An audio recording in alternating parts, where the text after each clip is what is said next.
Hola Sagittarius Sun, Gemini Moons. Welcome to your 2023 Sun Moon reading. If it resonates, consider a personal pre-recorded or live reading. Just email, DM me, or text me at 646-902-5715. When you view this is when you're meant to see it. It doesn't matter the time of year. Also, check out your 2022 Sun Moon predictions. See if they rang true for you or somebody else.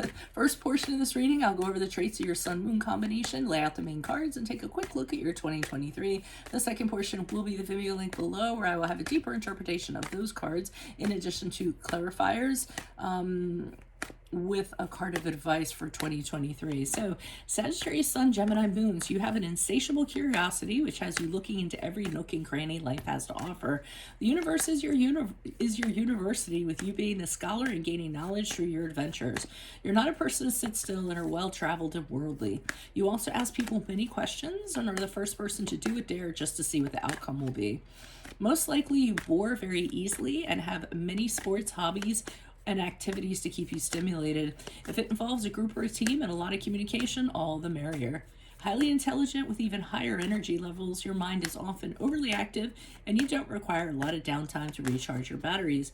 You keep the life of the party going, and many laughs are had because of your wonderful sense of humor. However, you can be what others consider a little moody. It's not necessarily what these moods are, but people have a difficult time keeping up with your changeability. So, Holy Spirit Angels, divine guides, universe, can you please find your truth, your wisdom, your clarity, and your insight for Sagittarius Sun, Gemini Moons for the year 2023. What do you see? What do they need to know to reach your higher ground, become closer to universe and closer to divine? Any messages would be greatly appreciated. Well, thank you. What do you see? What do they need to know? Sagittarius Sun and Gemini Moons. Thank you for the first card. Can you please provide 3 additional? Can I please have a card? Thank you for January, February, March. What do you see for April, May, June for Sagittarius Sun, Gemini Moons? We have the 10 of Wands in the upright. Look me up on Facebook, Instagram. Like, share, subscribe, or donate in any of the links below in support of my channel. Always appreciated. 4 of Cups is in the upright for July, August, and September. And what do you see for October, November, December? October, November, December.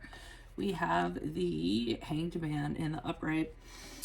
Okay, so it seems like we start off the beginning of the year and something kind of comes in that you're really all about. So it can be new love, marriage, the birth of a child, a proposal. I feel like it's something a little more, I think it's work related, it's project related, it's something that's being brought to you, it's a new beginning, and there's huge possibilities. The thing about this is, again, like I feel emotionally, you're very excited about this, or you're very invested. It very much appeals to your emotions and you very much want to do it. So your cup absolutely runneth over in regards to it. And you feel like this is your destiny and what you were kind of meant to do, or the direction you should actually be taking. The problem is in April, May, June, I feel once you get into it, it's not quite what it was kind of spelled out to be. So if it was a job, for instance, and there was a job description, you're finding that the boundaries and the lines are being blurred for the job description. So you're working more than you intended to do, or things in that regard. If it's a project, kind of the same thing. It doesn't end up being all roses. You actually end up working a lot more than you thought you would, and it ends up being exhausting, very tiring. It can even be manual labor that's just absolutely breaking your back. So I think that once you kind of get into what it is, you're going to find out that, the silver lining in the cloud is kind of melted away, and you're having more of a reality of it. So I feel as though you're saying to yourself, I can't kind of keep on doing this. This is going to absolutely drain me. So I might have to think of another focus. Here you are in September, October, November, thinking of what your next focus is going to be. I feel like you're putting pieces together and you're figuring out what your next move's going to be. And I feel like you have a few options down here as you're kind of looking at them and figuring out how you're going to invest in them and how you're going to make that happen to get out of this situation that you're in.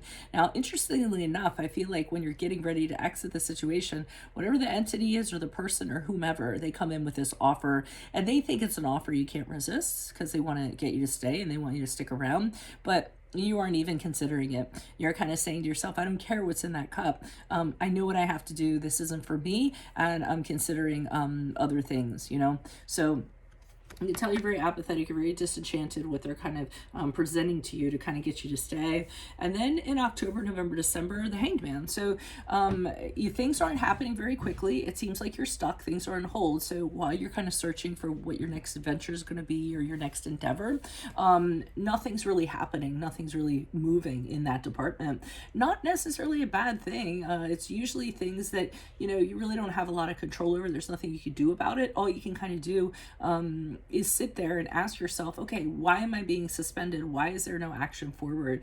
It's a time to kind of enlighten yourself while you're waiting for things to kind of free themselves up, and have these internal conversations with you about what you're willing to do and not do, what you're willing to sacrifice, what your goals are, how important your goals are to you, and what you're willing to do for them. So I do feel there's going to be a lot of, like I said, internal conversation, enlightenment, things of that regard at the end of the year before you actually proceed on to this endeavor. So that's what I have for you all. If it resonates, consider a personal pre-recorded or live reading. Just email, DM me, or text me at 646-902-5715. Also, make sure you click on the Vimeo link below. I'll be pulling these cards on those cards for a deeper interpretation, in addition to a card of advice for 2023. Make sure you check out your 2022 Sun Moon reading, see if they rang true for you or somebody else. And then finally, look me up on Facebook, Instagram, like, share, subscribe, or donate, and any links below in support of my efforts. Otherwise, Sagittarius Sun, Gemini Moons, I will see you in the Vimeo. Adios from Veronica Garnet. Bye.